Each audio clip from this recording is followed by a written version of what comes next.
gusta la historia bélica? ¿Quieres ser parte de nuestra vieja guardia? Pues recuerda que también puedes escucharnos en formato audio podcast siempre que quieras desde la web o la app iVoox.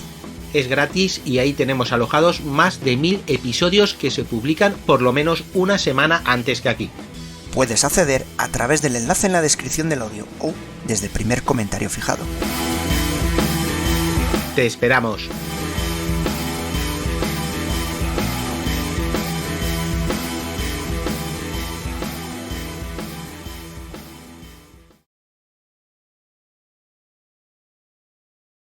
Primera reposición de este verano de 2024. Y ya que estamos en medio de la Eurocopa, he creído interesante recuperar un crossover con nuestro compañero Javi Rando, director de La Jornada Perfecta, que, bueno, para los que jugáis a Fantasy Football, estoy segurísimo que lo conocéis.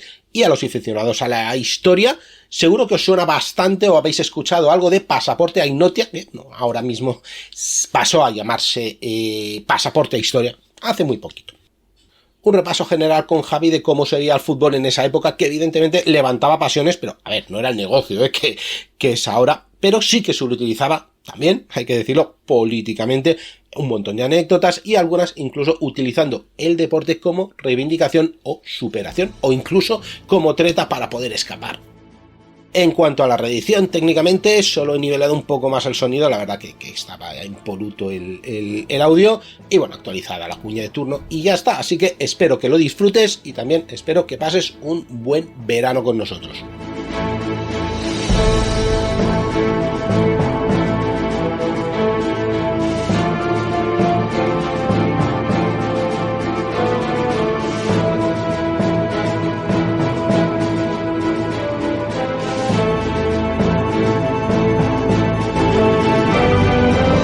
Bueno, pues hacía mucho tiempo que quería hacer este tipo de programa, porque, bueno, sí que hemos hecho alguna pequeña incursión en la historia en el deporte, pero yo creo que es muchísimo más amplio la relación entre uno y otro. Y entonces, pues bueno, eso que en Originals, en la segunda tanda de Originals, pues entran 3 programas de deporte, creo que un par de fútbol, y entra Jornada Perfecta. Y en Jornada Perfecta digo, pues bueno, pues vale, uno por aquí. Pero resulta que me lo encuentro en otra situación, que es en Historia de Emergencia, que me dicen, oye, ha habido uno que es de Pasaporte Ignotia. Pues bien, un programa de historia más. Venga, pues este no lo había escuchado todavía. Y se me presenta y digo, ¿dónde está? Pues sí, es el mismo que de Jornada Perfecta. Y por eso estamos aquí con Javi Rando, periodista. Hola, ¿qué tal? Encantado, Dani, de estar contigo aquí en Casus Belli. Pues sí, Casus Belli, vamos a hacer un crossover con Pasaporte Ignotia, pero vamos a hablar principalmente de lo que habla Jornada Perfecta, de que es fútbol, pero no vamos a contar las historias de que si Messi, que si el que esté por la otra parte, sino que vamos a contar ese fútbol que se hacía hace 70, 80 años. ¿Por qué? Porque se te ha ocurrido de hablar del fútbol de qué época exactamente. Claro, la verdad que la presentación la has dicho perfecto. Nosotros en Jornada Perfecta lo que fundamentalmente hacemos es fútbol, pero yo tengo ese gusanillo de que una de mis grandes pasiones es la historia. Entonces, hace poco produje ese podcast que me sirve para leer, para seguir informándome de temas que me gustan y que es Pasaporte Ignotia. A partir de ahí os conocí a vosotros en Historia de Emergencia y fue cuando hablamos la posibilidad de intentar hacer un crossover entre Casus Belli y Jornada Perfecta. Y era ciertamente difícil, pero cuando le estuvimos dando una pensada y te propuse que habláramos de lo que pasó en el fútbol internacional, especialmente enfocado en los países aliados y en los países del eje, durante la Segunda Guerra Mundial. Y no era una historia fácil de concordar o de crear una historia alrededor de tantos sucesos separados, pero creo que podemos contar algo interesante que a tus oyentes les puede gustar. Sí, vamos a ver, evidentemente no vamos a hablar muy en detalle, pero vamos a hablar de una serie de hitos, vamos a hablar más realmente de personas, que no tanto de equipos. Vamos a hilarlo un poquito por aquí.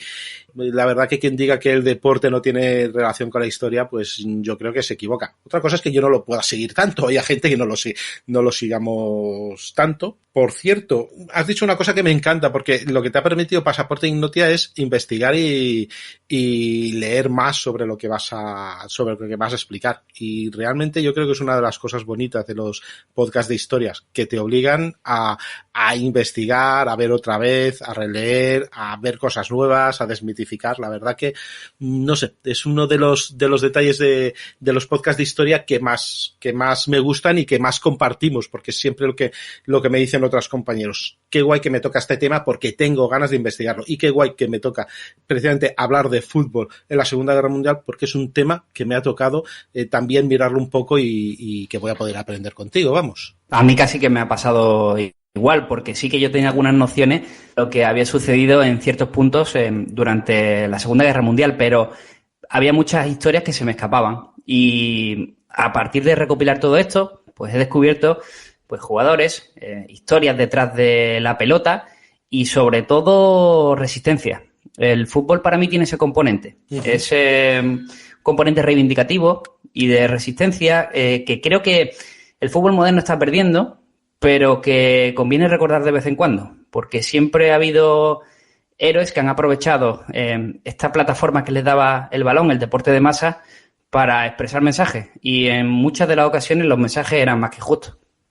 Sí. Bueno, evidentemente hace 80 años el fútbol no movía el dinero que movía ahora mismo, no era absolutamente lo mismo. Los jugadores, pues eran gente que luego a lo mejor volvían otra vez a la fábrica, ¿vale? A trabajar. Desde luego. Pero nos lo podemos imaginar que sí que seguía levantando pasión.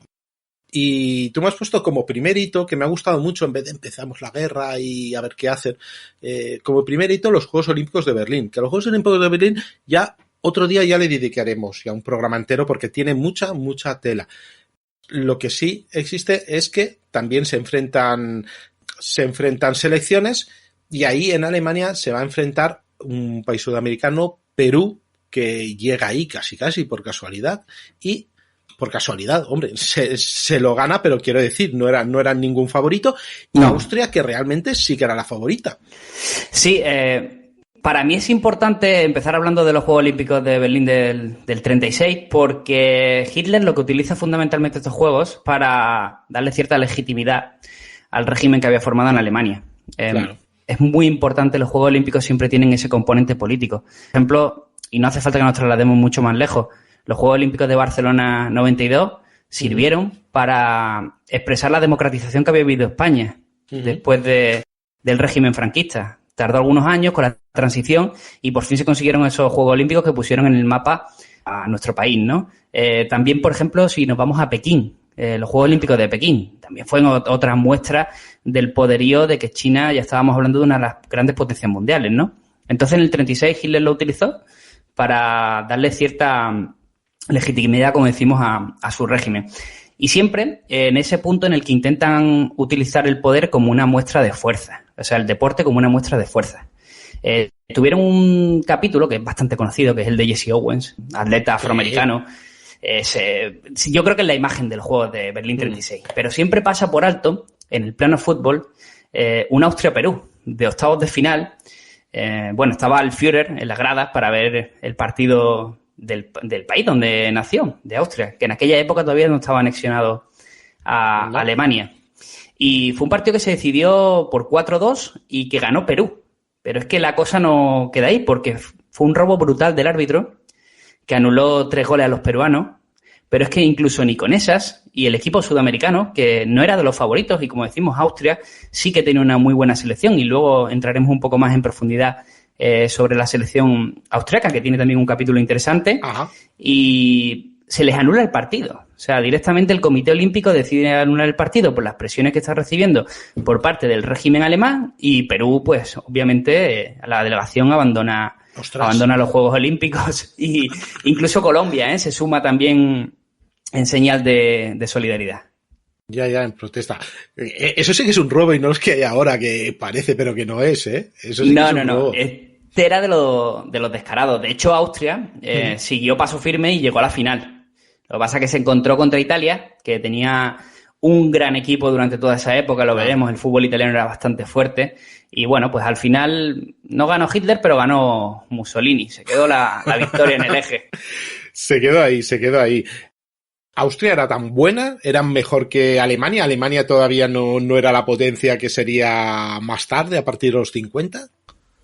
Sí, Austria tenía una muy buena selección. De hecho, tenía al que muchos dicen que era el mejor jugador de la época, que era Matías Sindelar. Y de hecho, y si te parece, saltamos ya al Mundial de Francia 38, que Perfecto. también está en la previa de lo que va a ser ya la Segunda Guerra Mundial.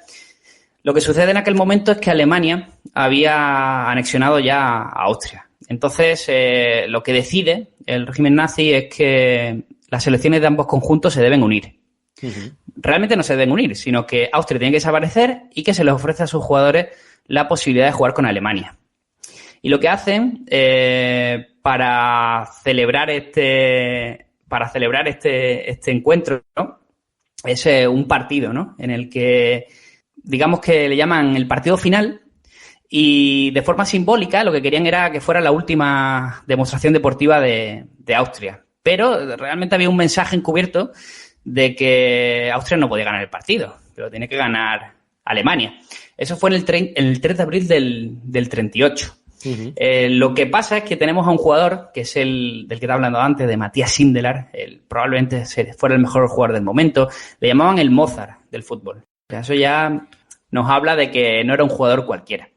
Lo que le pasa a Sindelar es que en ese partido, en el partido final entre ambas selecciones, se niega a perder. De hecho, cuando se va al descanso van empate a 0 y parece que en el descanso Sindelar le hace una arenga al resto de compañeros y dice, mira, esto no puede ser, no nos vamos a dejar ganar este partido, encima que nos van a quitar la selección, no vamos a dejarnos ganar el partido. Y cuando vuelven del descanso le meten 2-0 a Alemania y de hecho Sindelar marca el segundo gol y es que encima lo celebra.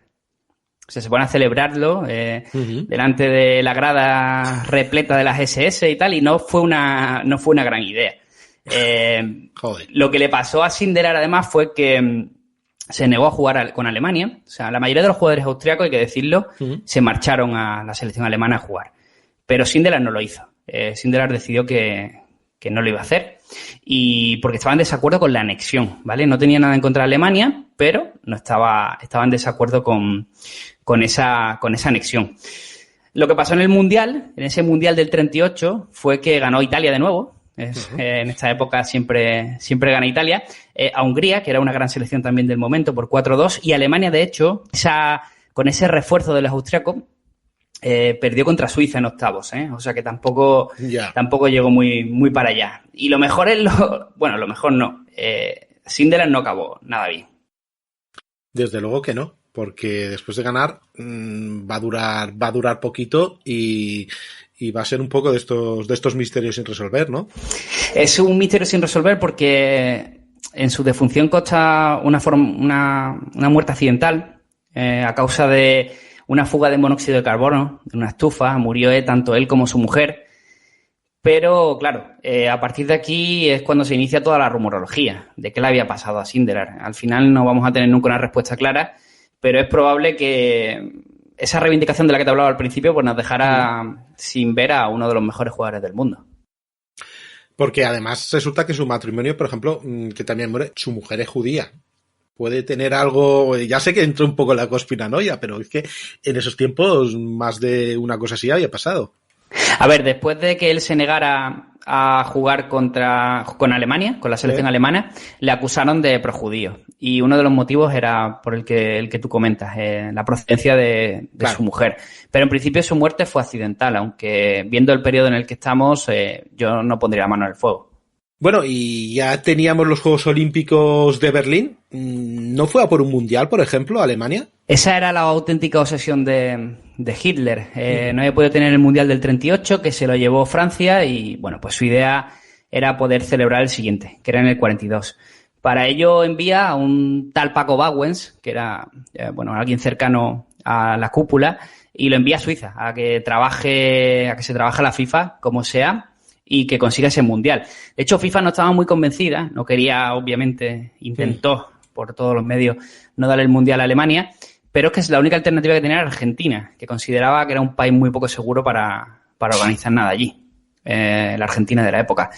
Lo que sucede es que FIFA, de hecho, incluso cuando empieza la guerra y ya nos hemos metido dentro de la guerra, ¿vale? Ya estamos dentro de la Segunda Guerra Mundial. FIFA nunca desautoriza, o sea, intenta no prohíbe que las competiciones se paren, o sea, para ellos el fútbol seguía, o sea, intentaron darle cierta normalidad, tanto que tenían organizado un congreso en mayo del 40 en Luxemburgo para previsiblemente darle el Mundial a Alemania. Hostia, mayo del 40. Claro. Dios virgen. Gran momento. Sí, es perfecto. Por eso llegaron los alemanes ahí el día 10 a Luxemburgo. Sería bien, el Mundial para mí. Y finalmente, pues, los bombardeos, la lógica, la situación, lo que estás describiendo, pues hace que no se celebre nunca. El Mundial no se retomó hasta Brasil 50. Estuvo desértico. Y hay una historia muy curiosa alrededor del Mundial y es el trofeo Jules Rimet, que es el trofeo que sirve para premiar al campeón del mundo. Nos hemos quedado en que el último campeón era Italia. Sí. Entonces, cuando estalla la contienda, Ottorino Barassi, que es el vicepresidente de la FIFA, italiano, obviamente, napolitano, de hecho, se va al Banco de Roma, que custodiaba el trofeo Jules Rimet, y lo esconde durante su casa. Tenía miedo de que los alemanes se hicieran con el torneo a la brava. O sea, realmente claro. de FIFA por que los nazis tuvieran algún tipo de contacto con su mundial era bastante grande. Y la tuvo guardado en una caja de zapatos durante toda la contienda. Pudo guardarla, pudo protegerla. De hecho, él no sufrió consecuencias sobre su persona. Y la puedo entregar en Brasil 50, que además es el año del maracanazo. Sí. Que tus oyentes de Uruguay pues seguramente lo recuerden y tanto. Con muy buen sabor. Si tenían la lanza de Longinos, imagínate el trofeo Jules Rimet, pues sería una cosa así. Exacto, querían completarlo también con la Copa del Mundo, pero estaba el bueno de Ottorino Barassi allí para impedirlo. Oye, pues muy bien hecho, porque claro, Hitler buscaba, he dicho la coña de la lanza de Longinos, pero para nada, ya sabemos que entre Hitler, Himmler y los demás, pues buscaban la puerta de Agartha y lo utilizaban, pero para Hitler, que era un tío que bueno, nosotros nos echan un poquito el tema de que bueno, es que Hitler estaba loco. No, Hitler estaba muy cuerdo y sabía muy bien lo que quería. Él utilizaba cualquier cosa a su alcance para utilizarlo de algún modo, si podía ser publicidad o no. ¿Realmente a Hitler le atrajo el fútbol como alguna herramienta para hacer algo? Parece que era más influencia de Goebbels. Pero a Hitler es interesante que recalquemos que no le interesaba demasiado el fútbol. De hecho, no le gustaba. No lo podemos afirmar categóricamente, porque sí que iba a ciertos eventos. De hecho, y me salto todo, uno de ellos es un partido contra España, en el 41. También bueno, creo que era la época en la que Hitler intentaba presionar un poco a Franco para claro, que entrara en la contienda. Entonces organizó un partido en Berlín también, junto a la selección española. Además, todo muy cordial, empate a 1, ¿sabes? Ni para ti ni para mí. Y bueno, la idea era premiar a las brigadas que estaban combatiendo, las brigadas españolas que estaban combatiendo con Alemania, sí. Pero bueno, en principio, como te digo, a Hitler el fútbol era algo que le interesaba para sus propios intereses personales. Se dice que era aficionado del Schalke 04, pero yo no sé hasta qué punto eso es un poco la leyenda, porque el Schalke 04, el equipo de Gelsenkirchen, era el que ganaba en aquella época. Entonces, claro, tengo que ponerlo un poco en cuarentena. Como te digo, era Goebbels el que estaba muy interesado, sabía el poder del fútbol para mover masas y que era un elemento propagandístico tremendo. Y de hecho, lo que pasa que en el fútbol, y como vamos a ir viendo durante todo este relato, no todo siempre es controlable. Entonces, claro, ellos tuvieron muchísimos desencuentros con el deporte rey. Uno de ellos, por ejemplo, es el 20 de abril de 1941, es el cumpleaños del Führer. Y se les ocurre en Berna celebrar un partido entre la selección alemana y Suiza. Claro, no había una ley escrita que dijera que siempre tenía que ganar Alemania, pero era recomendable. Sí. Lo que pasó es que los suizos también salieron peleones y ganaron el partido. En base a eso, hubo un telegrama de Goebbels al seleccionador de la época, que también va a tener un papel destacado en esta historia, Sepp Herberger, lo diré bien, que decía: queda prohibido en el futuro organizar eventos deportivos en los que haya dudas de la victoria. Joder. Fin. Hitler. O ganaba sin bajar del autobús, o aquí no había nada que hacer. ¡Ostras! Claro, cuando tú organizas algo para mostrar tu poder y pierdes, digamos que Sí. se te ha ido el circo al traste. Desde luego, pero hasta ese punto, hombre, es evidente que Goebbels era un genio en cuanto al tema de la propaganda, ¿no? A ver, tiene también mucho mito, todo lo que dicen que él inventó, lo que sabía era agrupar una serie de conceptos y saber lanzarlos, saber lo que quería realmente la gente, y el fútbol pues es uno de esos. Yo supongo que en ese momento ya era el principal deporte que se Sí. podía presentar, pero claro, Lo que, tiene que ganar, si no. claro, y lo veremos en el partido de la muerte, del que hablaremos más adelante, que el problema no era tanto la derrota, sino como que la derrota alimentaba la esperanza de los que estaban oprimidos. Ese era el problema. O sea, una victoria, perdón, de los oprimidos, lo que le daba era esperanza. Claro, era un símbolo. Exacto. Entonces podía llevar a momentos de fuerza, resistencia y demás, que podían meter en problemas a lo que ellos creían que estaba funcionando de cierta manera. Envalentonarlos, vamos, digamos. Sí, enarbolar esa bandera de esperanza. Sí, lo hemos visto en muchos casos. Bueno, pues después de esta prohibición de perder o de como mínimo disputar partidos en que se pueda perder, pues ¿cómo era profesionalmente el fútbol en el eje? Porque Alemania e Italia eran en ese claro, a mitad de la guerra, pues los reyes del fútbol. Sí, Alemania, de hecho, la orden fue no se paró el fútbol hasta que no hubo más remedio. En 1944 y prácticamente cuando los aliados ya le tenían contra las cuerdas. Lo que hicieron inteligentemente, porque los alemanes son bastante inteligentes en este sentido, lo fraccionaron en regiones para que se pudiera disputar de una forma un poco más controlada. Ah. Entonces, por ahí sí que tenían un poco los recursos un poco más ávidos, pero el fútbol tenía que seguir sucediéndose. De hecho, mira, te cuento un caso curioso porque va a entrar en confrontación con cuando hablemos del fútbol en Inglaterra. Se creó un club, el Rotjäger, que se llamaba, que era un equipo militar que hacía exhibiciones. Estaba, de hecho, apoyado por el seleccionador de la época, por Sepp Herberger, y creado por el comandante Hermann Groff, la Luftwaffe.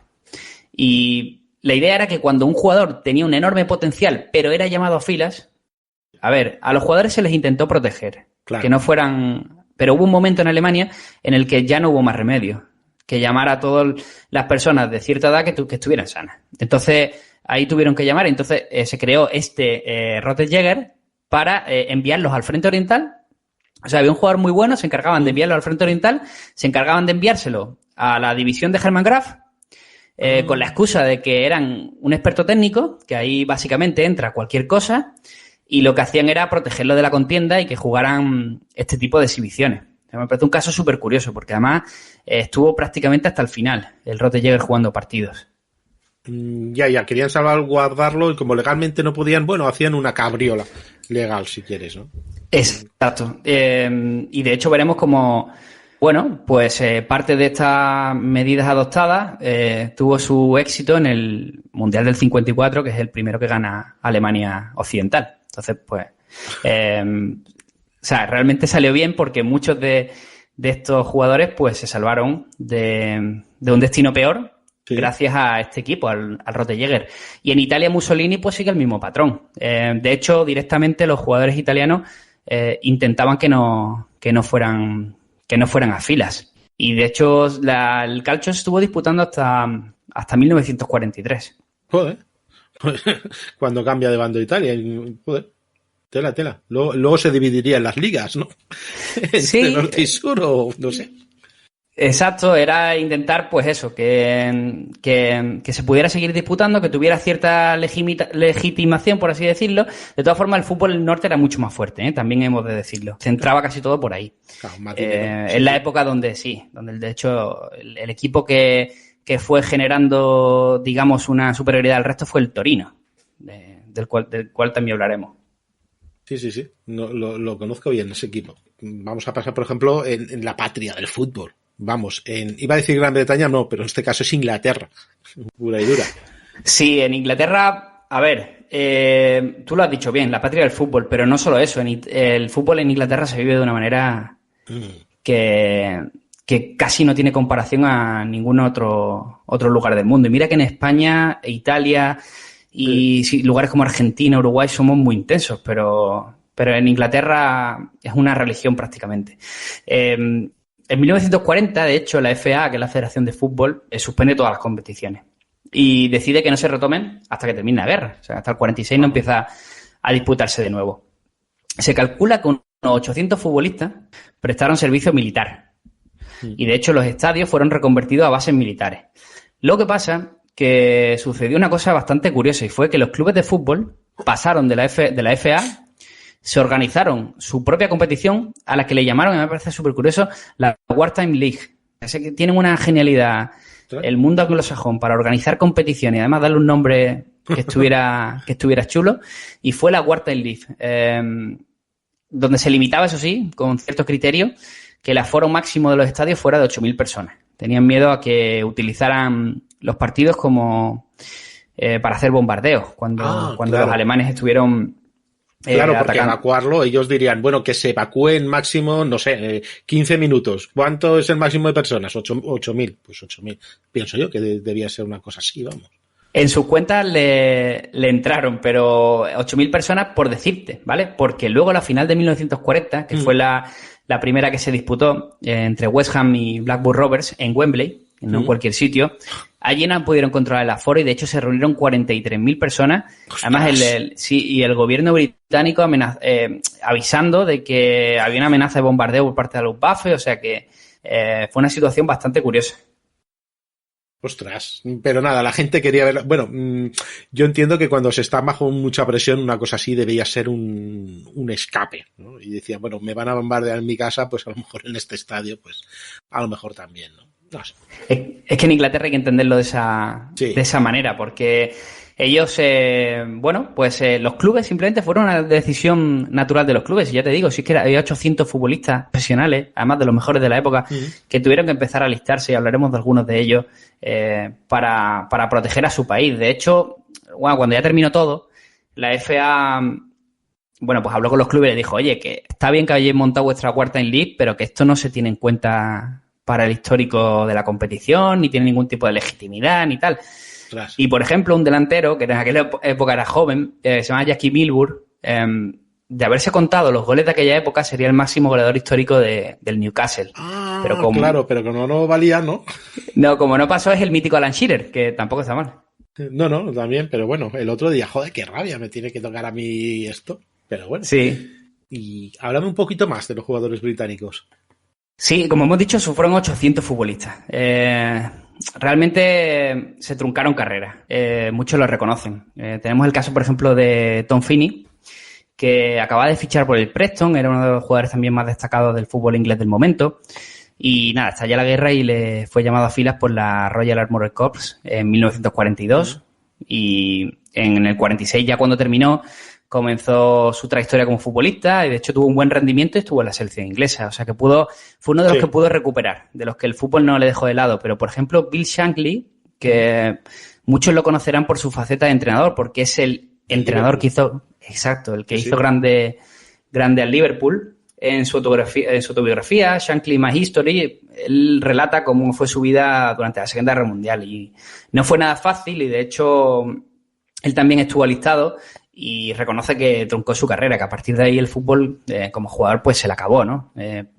Fue algún partido con la selección escocesa, de hecho, durante la contienda, pero prácticamente testimonial.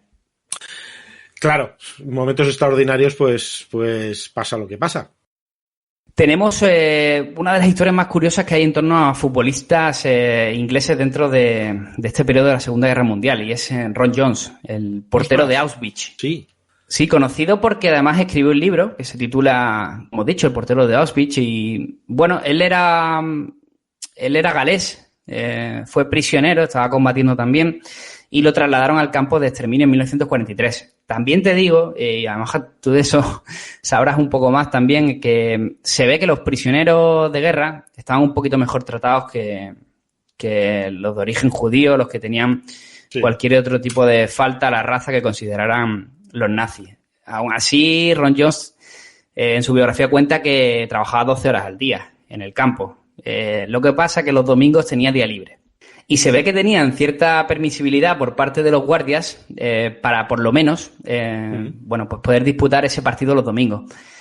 Y según él, y además rescató las frases porque quería que fueran literales, porque creo que nadie mejor que el propio Ron Jones se puede expresar.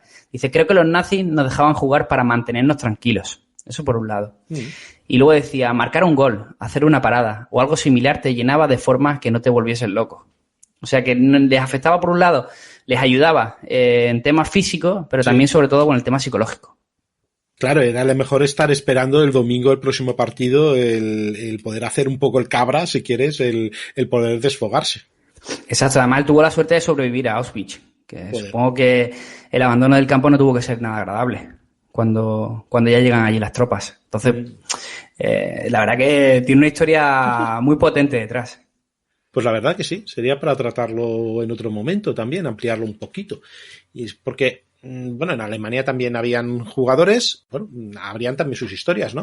A mí, de hecho, las historias de los jugadores alemanes me gustan bastante más, porque, claro, Alemania hubo un momento de la contienda que sí que dominó lo que estaba sucediendo, pero hubo otra en la que fue un repliegue absoluto y, como se suele decir en el fútbol, no la veían venir.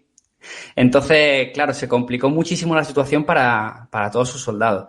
Hemos hablado antes de ese Rottenjäger, de ese equipo, ¿no? De Sepp Herberger, lo diré bien, el seleccionador que intentó proteger a todos sus jugadores, pero hubo jugadores a los que, por mucho que lo intentaran, no pudo. Y uno de ellos, Fritz Walter, que era un delantero que en la Alemania del 39 ya despuntaba bastante. O sea, era bastante bueno, iba con la selección incluso.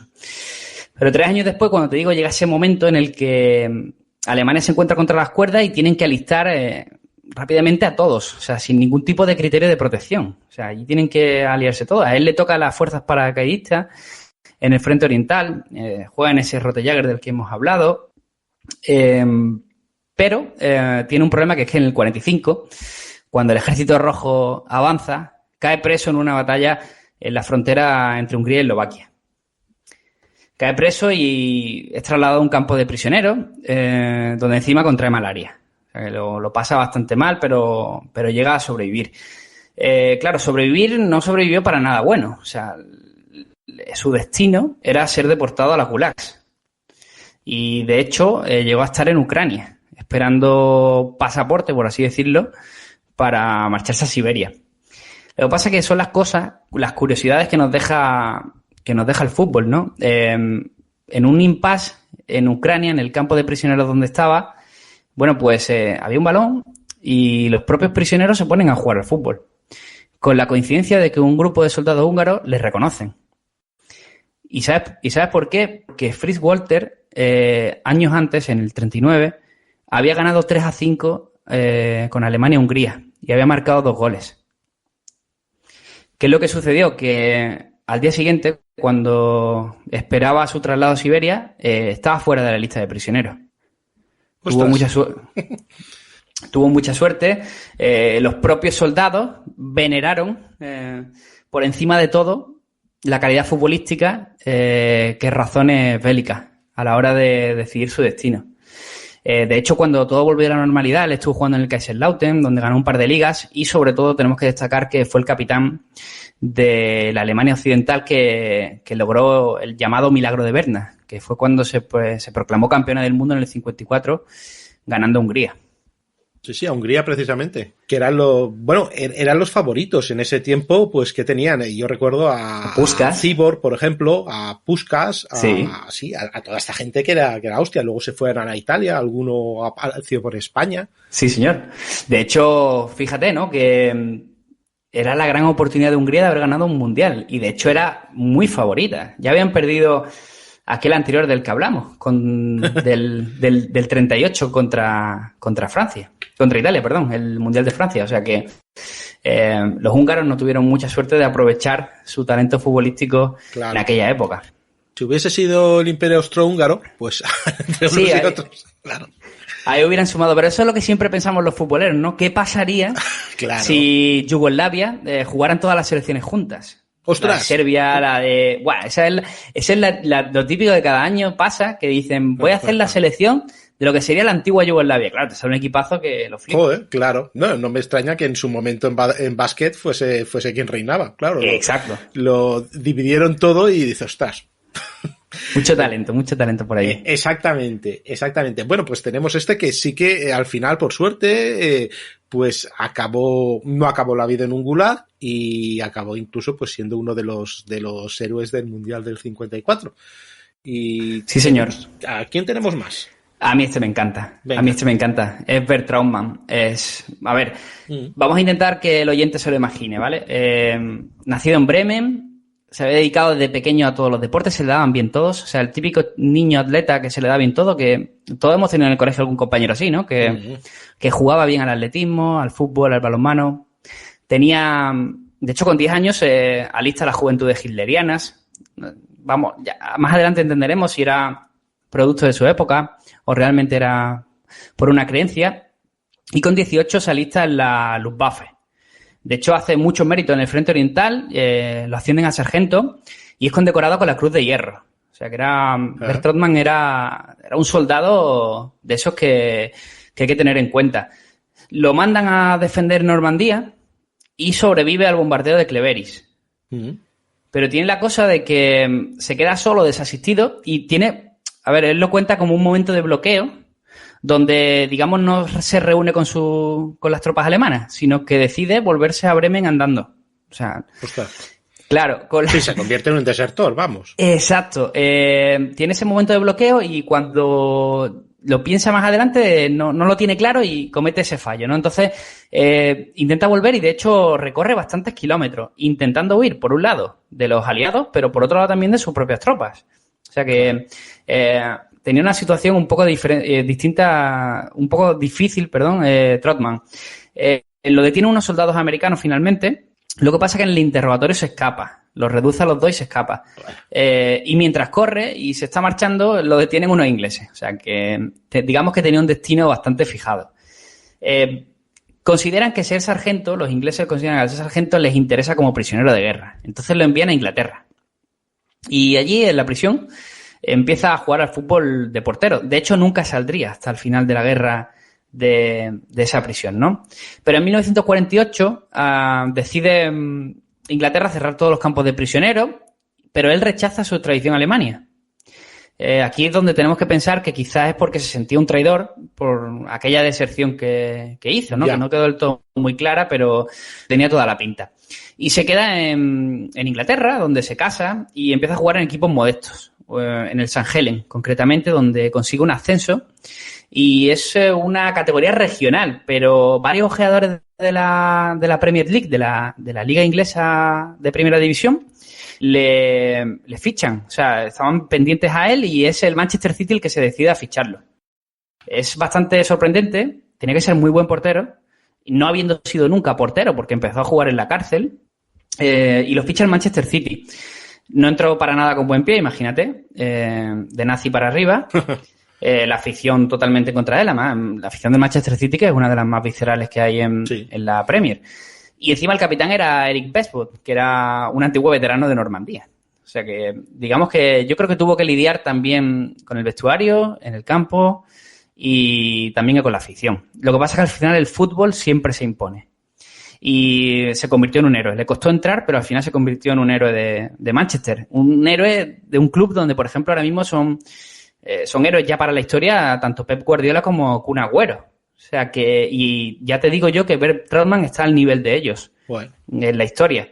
De hecho, Lev Yashin, que es el portero ruso, para muchos es el mejor portero de la historia, decía que solo había habido dos porteros de primera clase mundial.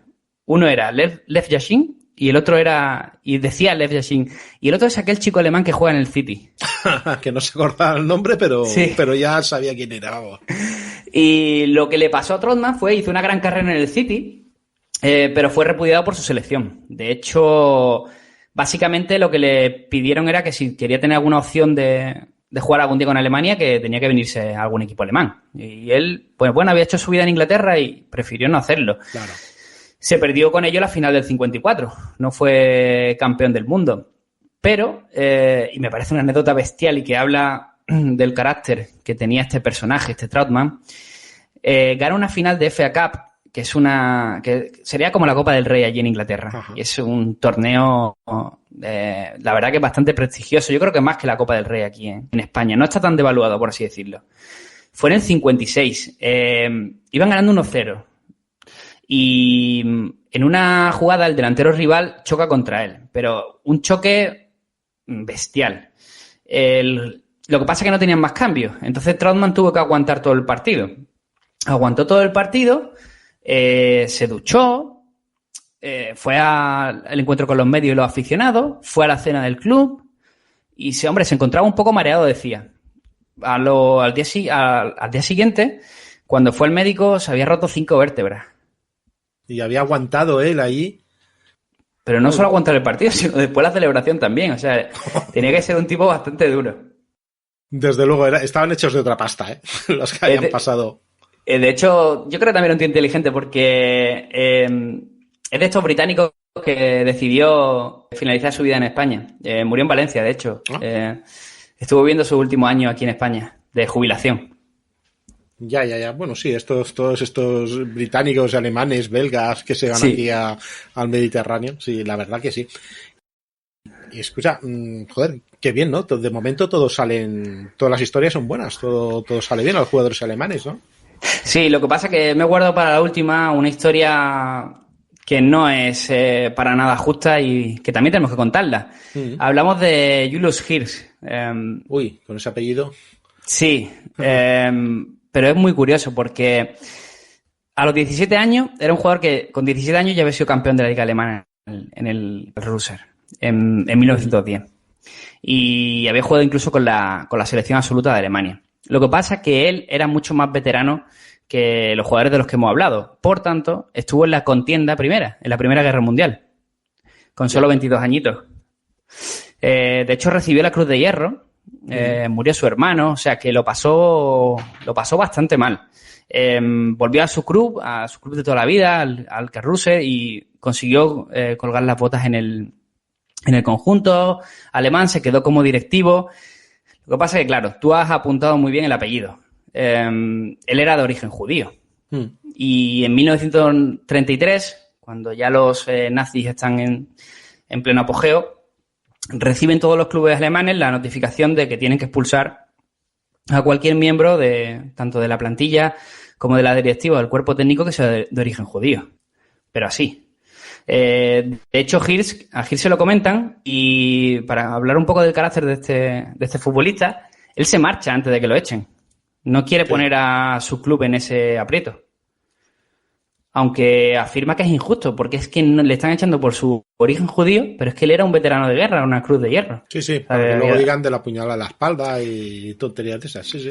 Exacto, había luchado para su país, había puesto su vida, de hecho su hermano había dado su vida para defender a su país años antes. Y en 1943, pues, lo trasladaron a Auschwitz y nadie sabe la fecha con la que murió. Nunca salió de allí. Es uno de tantos muertos que allí se quedaron. Tenía solo 51 años cuando pasó y estamos hablando de un jugador que pertenece a la historia y no solo por esto. Aparte de que fuera muy bueno, fue el primer futbolista judío que representó a la selección alemana. Cosa que vemos, por ejemplo, hoy día si ves la selección alemana es algo incluso que puede ser normal. Yo me acuerdo del lateral zurdo, estaba hasta hace un par de años, ¿no? Héctor. Entonces, no era... Pero en aquella época, pues bueno, fue el primer judío que consiguió ese hito, ¿no? Y de hecho, la Federación Alemana hace creo que fueron 6-7 años, creó el premio Julius Hirsch para premiar a todos los ejemplos de tolerancia e integración dentro de la Bundesliga.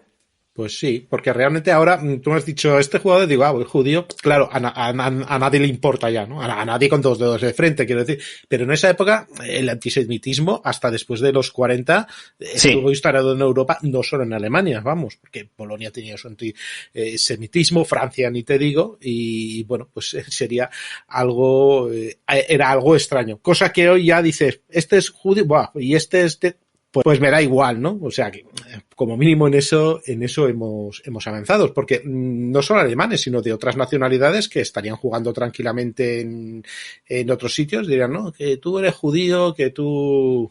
Sí, hubo gente, por ejemplo, el caso de Kubala, ¿no?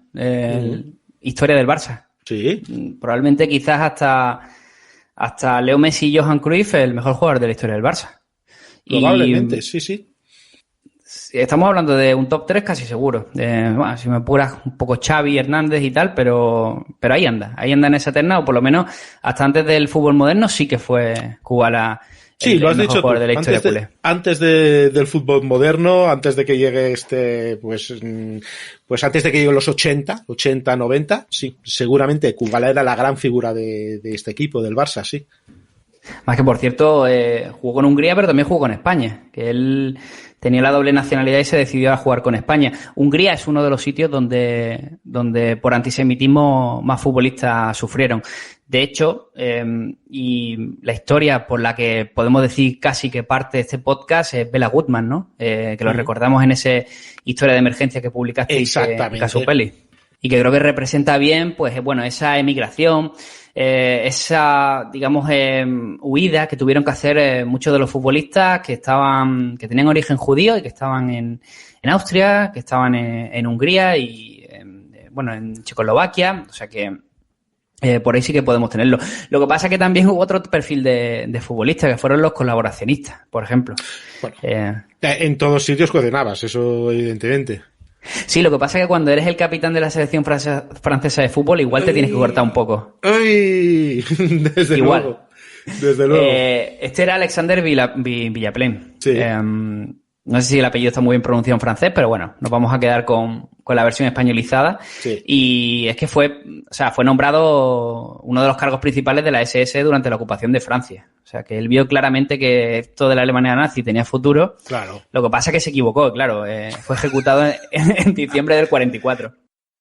Claro, no, y seguramente, claro, cuando volvieron los franceses legítimos, podemos decir de alguna forma, no dejaron títere con cabeza, desde luego, a los colaboracionistas. Era una leyenda y precisamente no se había comportado como tal. En Italia sí que tenemos también casos curiosos, ¿no?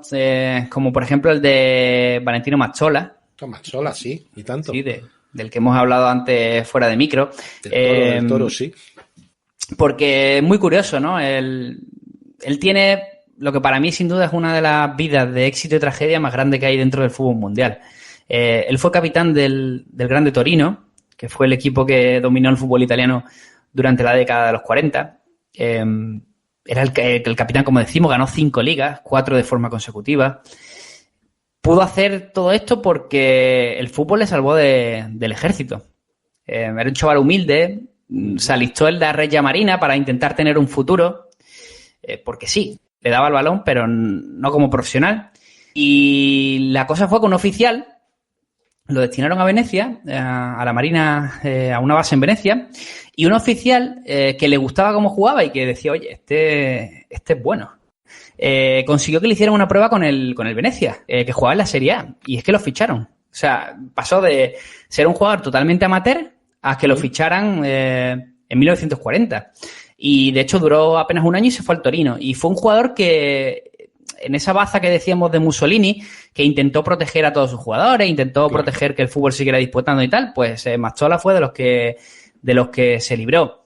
Lo que pasa que, y cualquier oyente que le guste el fútbol y haya escuchado hablar del Grande Torino, seguro que conoce a Mazzola, pero sabe que su final pues fue ese accidente aéreo del 4 de mayo del 49, en el que murió toda la plantilla del Grande Torino, y él solo tenía 30 años en aquel momento.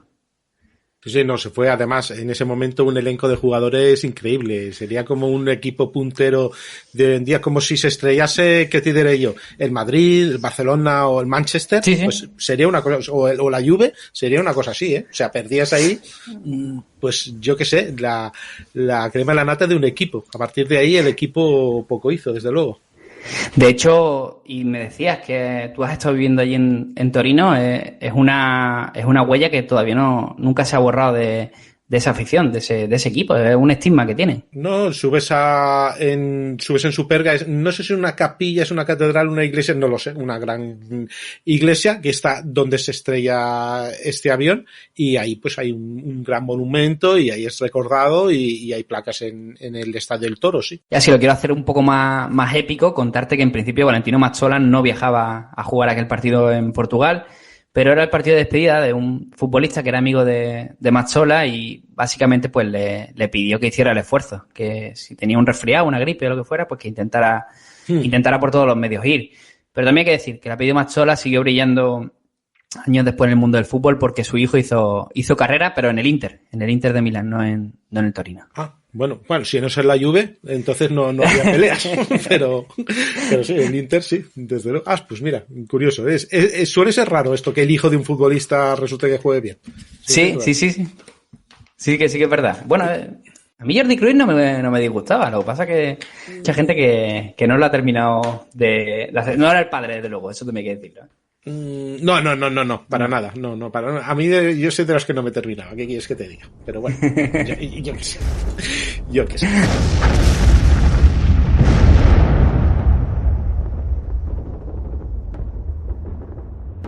Hostia, esta vez ha sido duro el bombardeo, ¿eh? Espero que no ataquen durante nuestra guardia.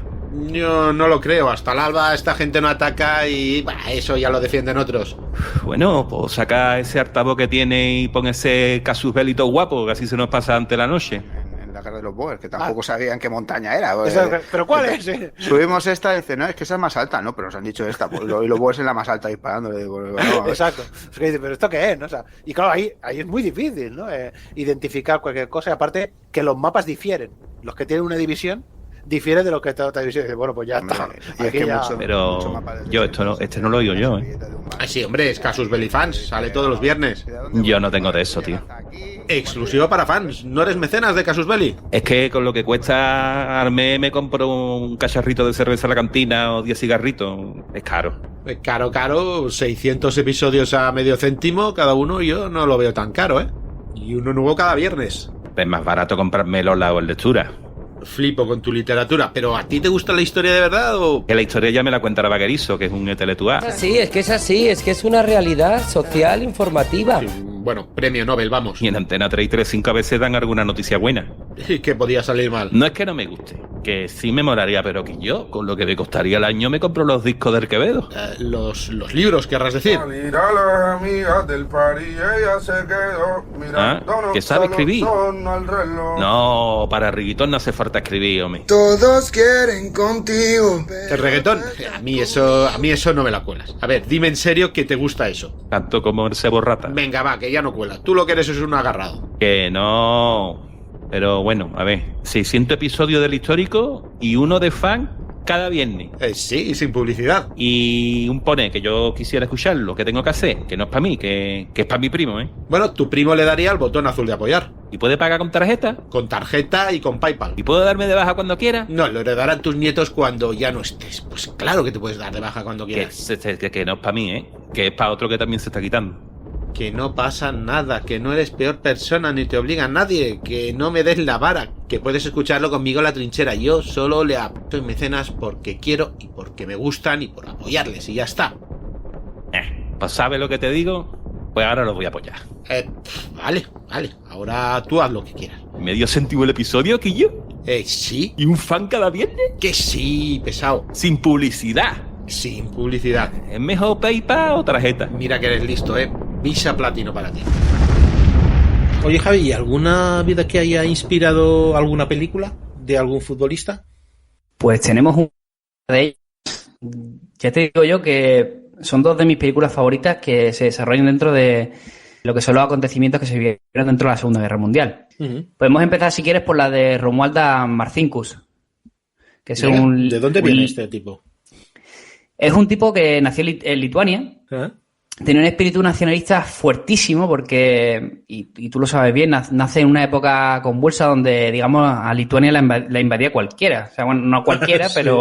Pero no era muy fuerte para resistirse, desde luego. No. Sí. Y bueno, pues sufrió primero la invasión de Rusia y luego la de Alemania, ¿no? Entonces, digamos que se desarrolló el bueno de Marcinkus un espíritu muy nacionalista, muy lituano. Además fue una época donde Lituania se abrió al mundo y llegaron distintos deportes que hasta entonces no se practicaban. Él eligió el fútbol, obviamente, por eso está en nuestra historia. Y con 20 años ya jugaba en la selección y de hecho era el capitán.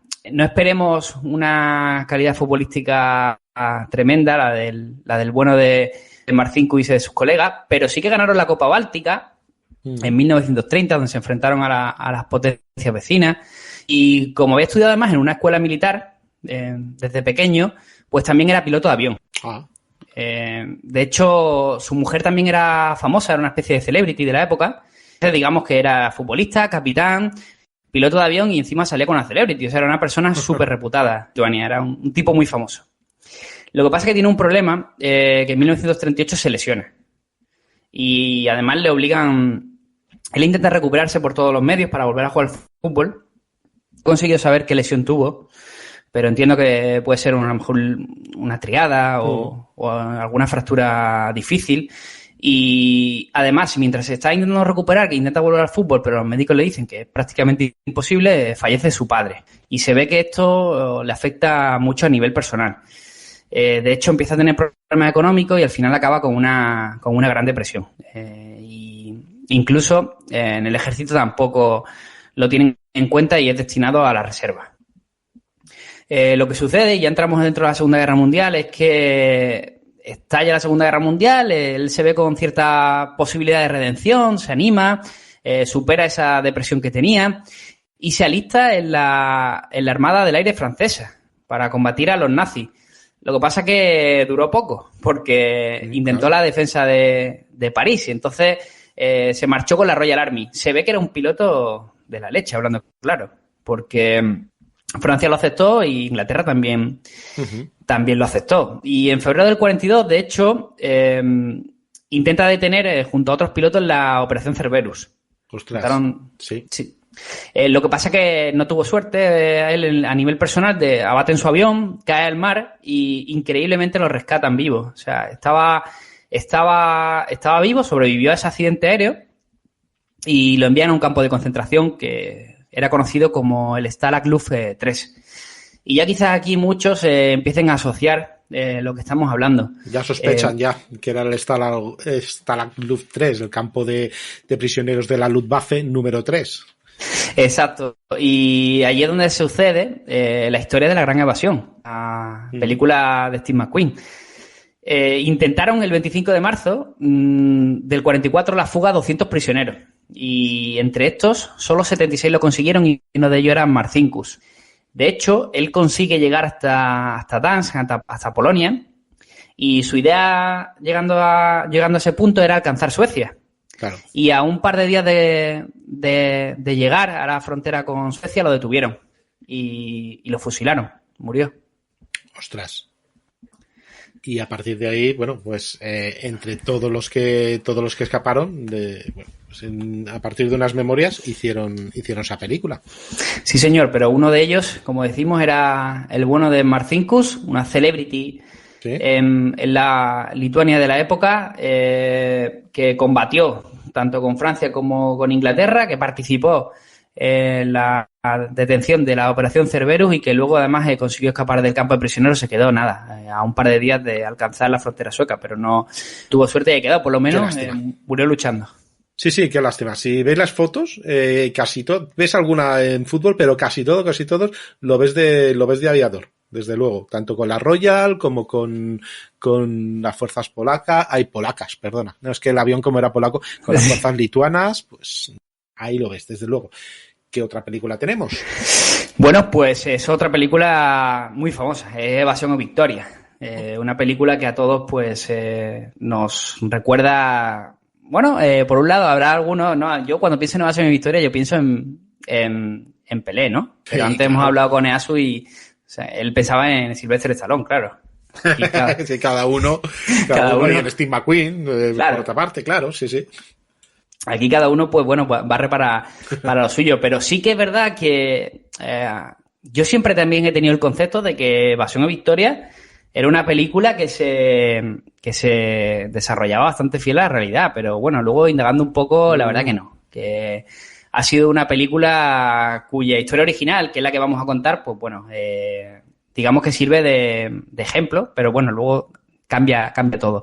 Te contextualizo antes de nada, es el Partido de la Muerte, llamado Partido de la Muerte, es un partido de fútbol que enfrentó a unos soldados nazis en la Ucrania invadida, a un equipo local que se había creado que se llamaba FC Start, en el que había jugadores profesionales que habían estado en equipos como el Dinamo de Kiev o el Lokomotiv. Uh-huh. Este equipo Start tiene un nacimiento súper curioso porque nace en una panadería. El dueño del club era Joseph Kordik, que, digamos, le dejaban trabajar porque tenía ascendencia alemana. Y, bueno, allí digamos que la panadería servía casi como el INEM, ¿no? Como centro de empleo. Porque muchas personas que iban a buscar trabajo, pues iban allí. Y uno de los que llegó fue Nikolai Trusevich, que era un exportero del Dinamo de Kiev. Y que, bueno, pues Kordik, que era un aficionado al fútbol tremendo, le ofreció trabajar de barrendero a cambio de pan y de cama. Que era lo que necesitaba para sobrevivir en aquella época. Lo que pasa es que Kordik y Trusevich empiezan a hablar, uno calienta al otro, el otro calienta al uno, y dicen, vamos a montar el equipo, el FC Star, y le dice el otro, sujétame el cubata, y lo organizan. Trusevich se pone a reclutar a sus compañeros. De hecho, juegan, creo que son 9 jugadores del Dinamo de Kiev, y 3 del Lokomotiv. ¿Qué pasa? Que empiezan a jugar y, claro, imagínate, jugaban contra reparticiones militares que había allí, tanto, bueno, lo que había quedado de los ucranianos que estaban con los alemanes y también con algunos alemanes. Y también con equipos modestos que seguían allí un poco al margen de lo que estaba sucediendo en la contienda. Y empezaron a ganar todos los partidos, porque era un equipo prácticamente profesional. El 6 de agosto derrotan a la Flak, a la Fuerza Aérea Alemana, el equipo que habían conformado. Uh-huh. Y el equipo de la Luftwaffe, pues pide la revancha y se la dan para el 9 de agosto, 3 días después. Y los alemanes dicen que ellos organizan la contienda y ponen a un miembro de la SS a arbitrar el partido. ¿Te acuerdas de aquel Perú-Austria? Sí. Pues básicamente la idea era que pasara un poco lo mismo, pero... O sea, que no pasara lo mismo, pero pasó. O sea, el primer tiempo realizó 3-1 para los ucranianos. Y aquí ya es donde tenemos que introducir la leyenda. Todos los que recuerden Evasión y Victoria saben que en ese descanso, bueno, pues se producen esa lucha, ¿no? Entre los propios jugadores, entre su alma, de si ganar, de si no ganar. Sí. Claro. Esa era la historia, ¿no? El orgullo por un lado, la supervivencia por otro. O sea, es difícil, ¿no? Claro, aquí dicen que a los ucranianos se les colocó en una tesitura similar, que aparecieron allí los soldados, que básicamente les dijeron que tenían que perder, pero eso ya, como decimos, es leyenda, eso no está... Sí, no se sabe exactamente qué. Digamos que hay informaciones contradictorias, pero eso que dicen, ¿no? De no dejes nunca que la verdad te rompa una buena historia, ¿no? Entonces vamos a seguir con... Sí, sigamos con la historia oficial. Vale. En el descanso, pues eso, les dicen que la idea es que no ganen y ellos se lo toman como una afrenta, les hiere el orgullo y ganan 5-3, de hecho. Partido en el que hubo, bueno, pues entradas de muy mal gusto, constantes pérdidas de tiempo, o sea, un partido muy embarranado. De hecho, el partido no llega ni al final. No se pueden disputar los 90 minutos porque un tal Klimenko, que era uno de los jugadores ucranianos, se ve que llega a la portería, dribla al portero y cuando tiene todo para meter el gol, que era el 6-3, pues en vez de eso, pues le tira la pelota al público, ¿no? A los alemanes. Sí. Entonces, bueno, el partido se calentó bastante. Claro, Alemania, y esto es lo que hablamos antes con la historia del fútbol, de Goebbels, de Hitler, en torno a todo lo que era el entorno del fútbol, los resultados y demás, lo que no querían era que se desmoralizaran sus soldados ni que el ejemplo del Star sirviera de rebeldía para otros núcleos. Claro, sobre todo eso, sí. A ver, yo no entiendo los métodos, pero bueno, entiendo que tiene cierta lógica dentro de su punto de vista. Sí. El enfoque nazi es lo que tiene, sí. Claro, no estamos aquí para juzgar eso. Que obviamente no estamos para nada a favor, pero bueno. Lo que va pasando siguiente es que van arrestando a los jugadores del Star. Los acusan de hecho, de trabajar para el servicio secreto ruso, de que estaban intentando alentar una revolución, etcétera, etcétera. Y bueno, van siendo arrestados. Nikolai Koroty, que es uno de los primeros, que muere bajo tortura. Lo torturan y fallece. La mayoría de ellos son enviados a campos de trabajo, campos de concentración. Klimenko, aquel defensa del que hablamos, que tiró el balón a la grada. Trusevich, que es el portero que organizó el equipo, todos fueron asesinados en febrero del 43. Y sí que hubo algunos supervivientes de aquel partido, que son los del Partido de la Muerte, que son los que han hecho, lo que han trasladado a la historia hasta el día de hoy. Que fue como nombres... perdona mi pronunciación, mi ruso últimamente no es muy bueno. Sí. Tyutchev, Svidirovsky y Gorcharenko, que son Exacto. los que propagan la historia más o menos como la conocemos hoy. Y Exacto. Da la idea, supongo que alguien de Hollywood lee la historia y dice, hombre, pues esa no, pero algo más interesante, y encima si traemos alguna estrella como Pelé y tal, claro. pues funciona. Porque ¿de qué año es esta película?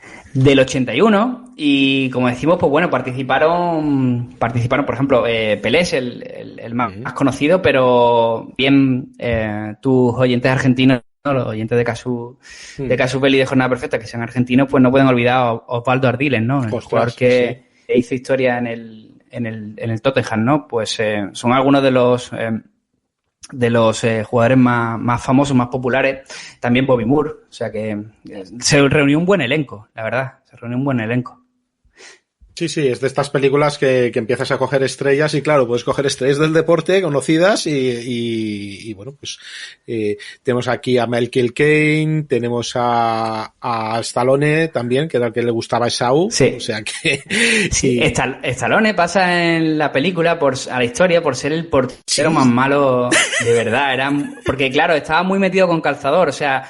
el Stallone en la historia de Evasión y Victoria quiere meterse en ese equipo como sea para poder escapar, y él dice, bueno, yo me pongo de portero, pero no era portero, o sea, y de hecho tampoco no se lo tomó muy en serio Stallone la caracterización. Ya veo. Bueno, no sé qué se tomaría en serio, pero bueno.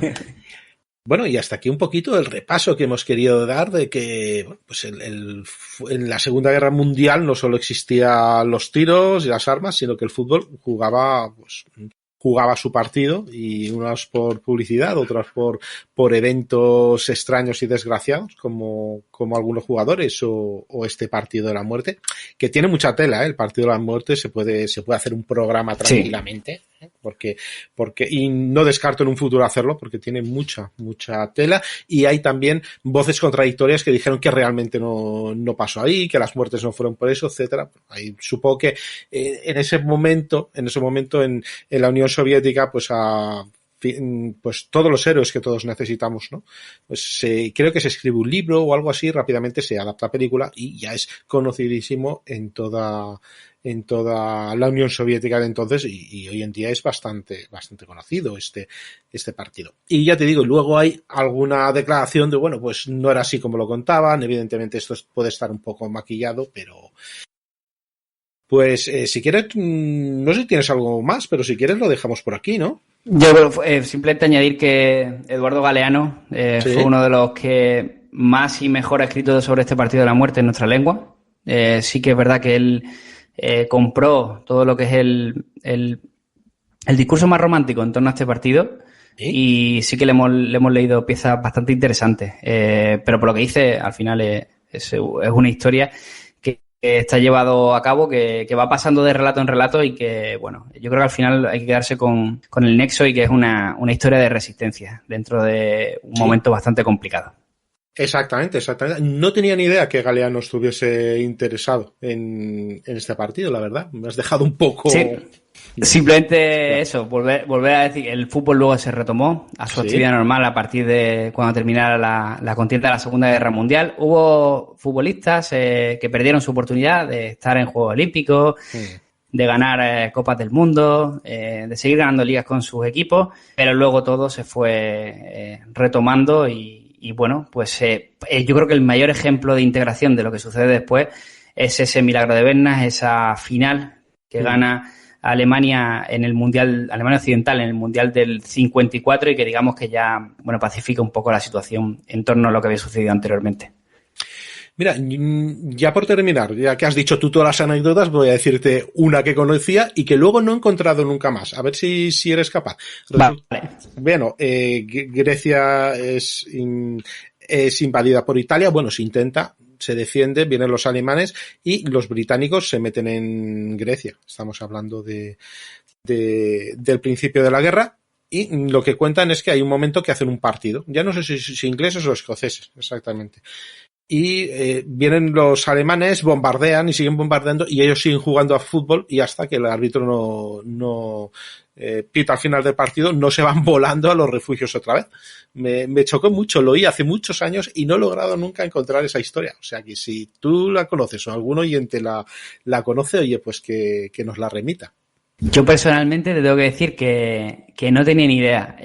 Cuando me planteaste de que había que hablar de fútbol y que lo tuviéramos que relacionar tanto con el podcast tuyo como el que yo dirijo, pues sí que intenté hacer una retrospectiva un poco más global, que incluyera diferentes contiendas. Al final me quedé con la Segunda Guerra Mundial porque me parecía que era la más completa, pero sí que hay una anécdota súper buena en torno, que además creo que esa la tienes que conocer seguro, en la Primera Guerra Mundial, un partido en el que juegan alemanes contra ingleses. Ostras, sí. Yo supongo que, no sé si está dentro del contexto de la Navidad del 14 a 15. Exacto. Claro. Luego ya no se darían, ¿eh? Luego cuando se empezaron a matar a millones ya dijeron, mira, voy a jugar con la cabeza de mi enemigo, pero... Me temo que no, pero tuvieron ahí un momento de asueto o de fraternización que desde luego lo utilizaron bien. Desde luego, siempre lo recordamos todas las Navidades, este partido. Si quieres, nada más por esto y escucha, esperando el próximo crossover, que no sé, tal vez podíamos hablar de Olimpiadas o tal vez podíamos pasar a Podcast Victoria y hablar alguna cosa más sobre deporte, porque bueno, hablaste de deporte precolombino, por ejemplo, y escucha, pues yo creo que es bastante interesante, tiene bastante chicha, ¿eh? Te digo una cosa, me costó muchísimo sintetizar en 15 minutos todo lo que hay en torno al juego de la pelota en la América precolombina, ¿eh? Mucho. O sea, era difícil. Muy difícil. O sea, que tiene un podcast bastante más largo, sí.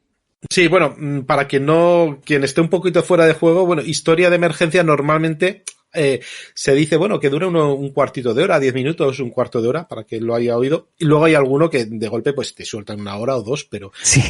Claro, Javi vino con la idea de bueno, pues más o menos tenemos que hacerlo en un cuartito de hora, ¿no? Y se puso a resumir y te quedó muy, muy completo, pero vamos, que se nota que se puede hacer mucho más programa con eso, ¿verdad? Pues nos lo apuntamos y además yo soy un gran oyente de Victoria Podcast, o sea que me estaría encantado. Victoria es nuestra gran esperanza para el deporte, no solo precolombino, sino lo que a lo mejor jugaban, pues yo qué sé, los tercios en sus correrías, que alguna cosa jugarían, desde luego. La ascensión del Everest, y me apunto, me parece uno de los retos, de los hitos más mayúsculos que hay en la historia del deporte. También es algo que casi tenía yo pensado para mi Ignotia, pero encantado de hacer un crossover de cualquier historia así contigo cuando tú quieras. Pues escucha, me la apunto porque ese es apasionante y además creo que al final no se conoce.